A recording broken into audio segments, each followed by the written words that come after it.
Hi, I'm Frank Diamond, the managing editor of Infection Control Today. COVID-19 continues to be an unpredictable opponent. My guest is Dr. Kevin Kavanagh, who's not only a member of Infection Control Today's editorial advisory board, but also a frequent contributor to our website and print publication. Dr. Kavanagh has been keeping a close eye on COVID since it first appeared last December, which seems like 100 years ago now, doesn't it? He immediately saw that this was going to be an epidemic of epic proportions. Doctor, as always, thank you for being with us today. Well, thank you very much, Frank. It's nice to be here. Doctor, you've been saying all along that asymptomatic carriers represent one of the toughest challenges to containing COVID. You were saying that, in fact, back when both the Centers for Disease Control and Prevention and the World Health Organization were hesitant to make that diagnosis, a diagnosis that has become, since then, commonly accepted knowledge. Community testing or pool testing might be able to address the problem of asymptomatic spread. Two-part question. Do you see pool testing as being almost the next natural step in our fight against COVID-19? And do you think that there might be perhaps some pushback by the general public if pool testing is implemented?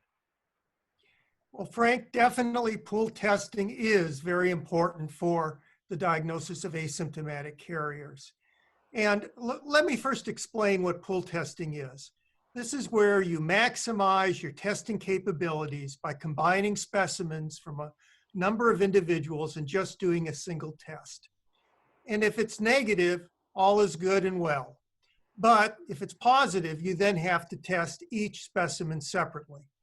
Now, this strategy was used successfully back in World War II when they were testing for syphilis, and also in Singapore and during our HIV epidemics. Pool testing relies on PCR testing, which is a technology that we are currently using on our standardized tests. Usually about 10 samples are taken, but it can vary anywhere from 3 to 50, depending upon the prevalence of the virus within the community. And of course, the larger the number of tests, the more likely you are to get a positive. And there's also an unfortunate trade-off that if you have very low levels of virus and you dilute the specimen, the test might not pick it up. So pool testing, though, even with those limitations, is a very important strategy, and it works best in communities of low incidence. As I've said, it's worked very well in Singapore. It's also worked in Germany. And I think in the United States, it would be very good to apply in settings such as nursing homes, nursing home visitors, where you could test the whole family, in areas of manufacturing, warehousing. All of this would be very important to get our community and our economy opening again. So at any rate, I think that we need to be doing this. Now, another big factor on pool testing is that it can detect entrance of this virus into the community earlier. And this is what we've been having trouble with, that of community spread. So you want to be able to detect asymptomatic and pre-symptomatic people before they develop symptoms, and all of a sudden you've got spiking cases and an epidemic to put out. So this allows preemptive action. So again, it would be very important in communities that have a low incidence of COVID-19 to try to monitor to make sure this virus is not entering their community. Now, that also kind of adds to the topic of needing a national strategy and guidance, because interventions such as pool testing and wearing of masks really are something that needs to be done on a national basis. The virus knows no geographic boundaries. And although state initiatives, and you'll hear the term federalism, works all of a sudden when you have an outbreak and the forest fire's raging, yes, you can have the governor addressing how to put this raging fire out. But what we want to do is to prevent outbreaks and to prevent geographic spread. And that's what requires a national strategy. Now, for your second question on whether or not there'll be public pushback, I feel like with most things in our nation, there is a pushback on about anything you try to implement. Unfortunately, COVID-19 is becoming more of a political toy than it is a serious public health threat. And certainly as far as the individual is concerned, if you're a young asymptomatic carrier and you have no symptoms, pool testing may just wind you up being isolated for a number of weeks. And some people may not want that. But what they need to remember is they could be pre-symptomatic, where they'll be developing symptoms, and pool testing will tell them that this is going to happen and they could take steps. They also do not want to spread this virus to their parents and to their grandparents and cause grave disability and harm in the older generations. So this is something that I think is very important. And plus, I need to also stress, if you're young, you're not free from harm from this virus. You can still get very, very sick from it. And we are even hearing more about other manifestations of this disease, such as long haulers and all sorts of disability that may rarely arise when you're young, even though you survive the infection. What do you mean by long haulers? Is that like this disease is going to strike you and it's going to be with you for the rest of your life? The effects will be with you for the rest of your life? Is that what you're talking Well, no one really knows. We don't know that much about the virus. It's only been around for a couple of months. But long haulers tend to be a group of individuals that develop recurrent symptoms. Sometimes these are low grade. It can be recurrent fevers, recurrent myalgias, chronic fatigue. They just have current symptoms which tend to come and go, and it can last for months. What the exact incidence is and how long does this last, we don't know. But it's another manifestation of this virus which indicates this is not the flu, this is a serious disease, and we need to be taking this disease seriously. It sounds like you're almost describing malaria. I mean, it seems how malaria will hit somebody and recur periodically throughout that person's life. Well, in a way it is. I mean, the virus enters the cells and it can stay there. The cell can return to normal functioning, but you still have that viral RNA within the cell. And just as with chickenpox, it can reactivate later on. That's one of the problems with viral diseases. Many times that doesn't happen, but we are concerned that it could happen with this virus. And this also brings up the concerns regarding immunity. Will we develop lasting immunity to this virus? And there have been at least 2 recent studies which have, well, it's cast some doubt on this. One is out of the Laboratory of Molecular Immunology from New York, and they looked at a number of patients, 39 days out of symptoms, and found that roughly 1/3 did not have high enough or did not have high neutralizing antibodies in their serum. And then there was another study out of China, which looked at 2 to 3 months out. And there they found that 40% of asymptomatic individuals did not have neutralizing antibodies. They could not detect IgG antibodies. And 12.9% of the symptomatic group did not have these antibodies.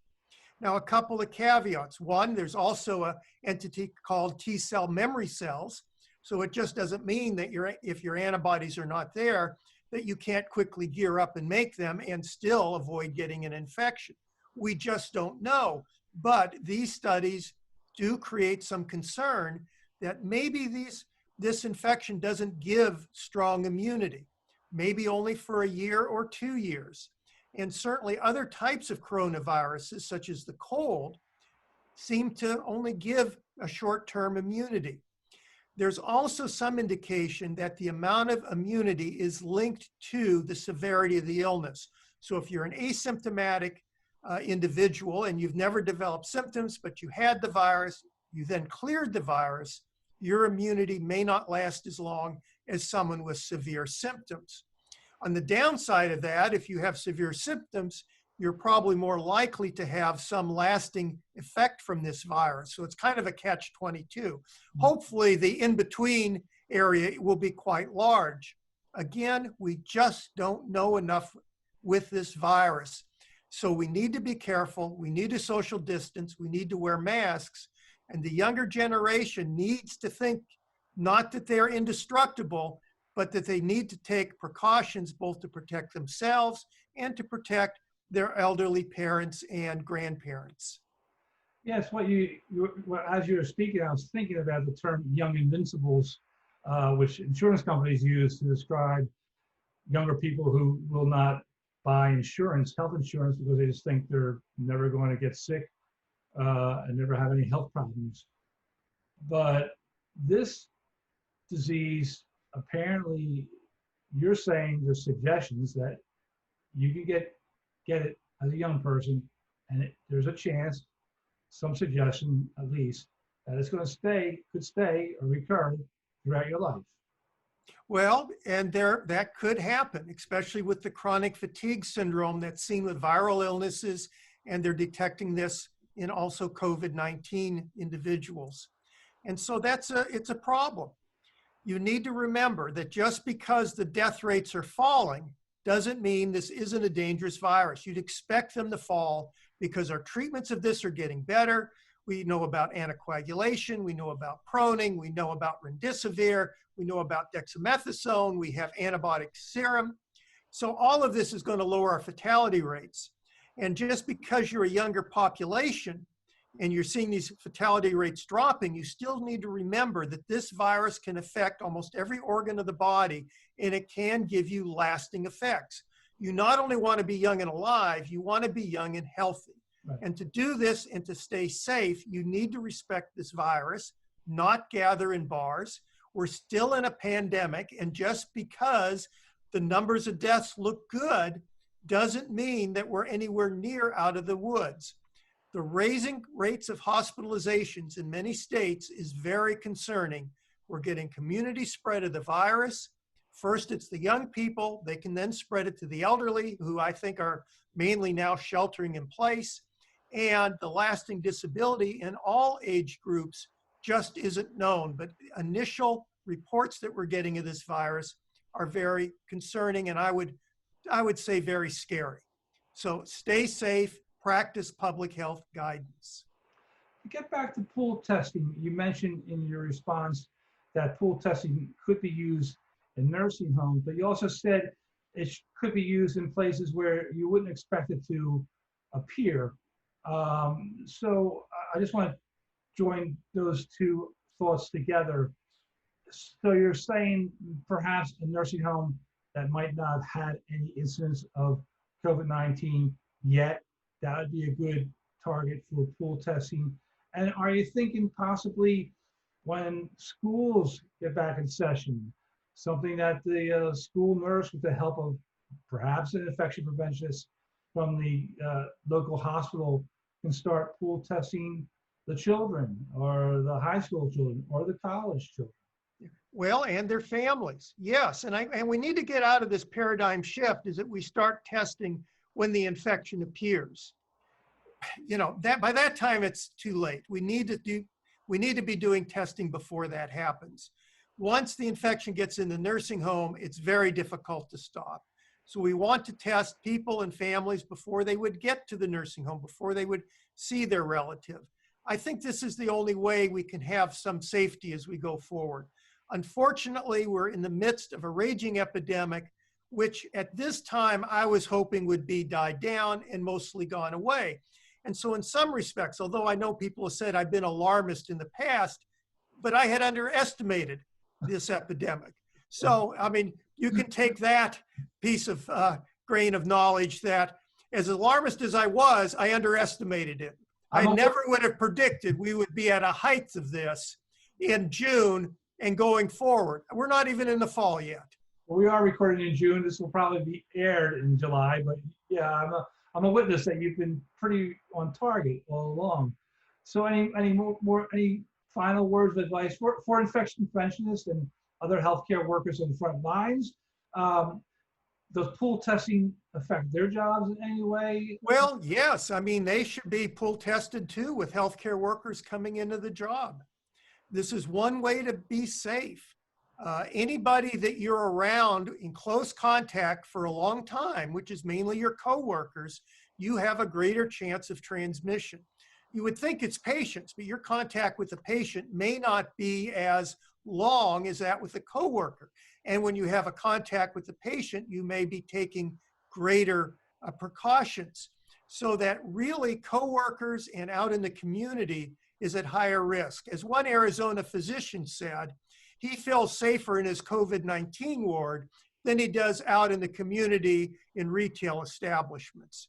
So we really need to be careful. Pool testing is something that has wide applicability. It makes the number of our testing being more effective and being able to be administered much more widely, and that will result us in both a greater safety and a greater predictive value of where this epidemic is going. A healthcare worker could be part of the pool testing and be fine according to the test, and then visit somebody out of state, go somewhere, in a restaurant or someplace, and get COVID-19. So what the question is asking is, how many times does pool testing have to occur within the same population to make it work or make it foolproof anyway? Well, Frank, I don't think anybody knows that answer for sure, but definitely the higher incidence of COVID-19 in your community, the more frequently you would have to do pool testing if you wanted to have a safe workplace. And certainly if you are a worker going into areas that have a high incidence of COVID-19, probably isn't a good idea. In Kentucky right now, the governor is calling on people that if they're out of state in high-risk areas to self-quarantine or to get tested within a few days. So this really needs to get done. People need to start living smartly. They talk about, well, you know, the United States survived the polio epidemic and they survived all these other epidemics. What's different? Well, the difference is during the polio epidemic, people lived safely. They didn't go and become nuts. They avoided large crowds. They didn't go into necessarily movie theaters and a lot of these institutions that had a high risk of spread. People were scared during polio season. We don't see that now in our population. It's like we're back to normal. Everything is fine.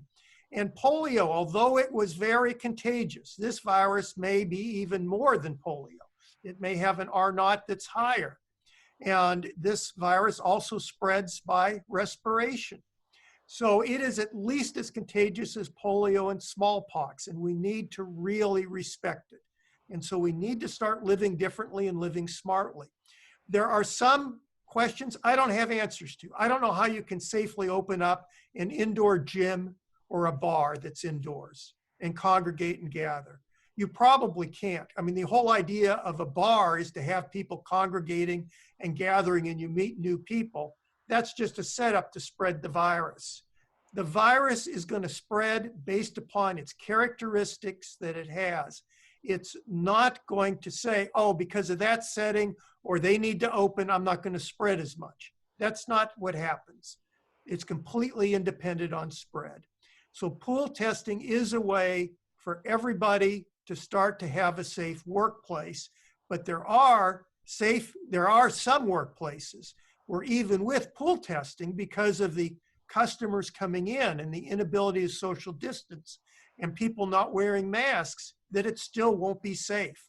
And that's why the public needs to wear masks and they need to also practice good public health guidance.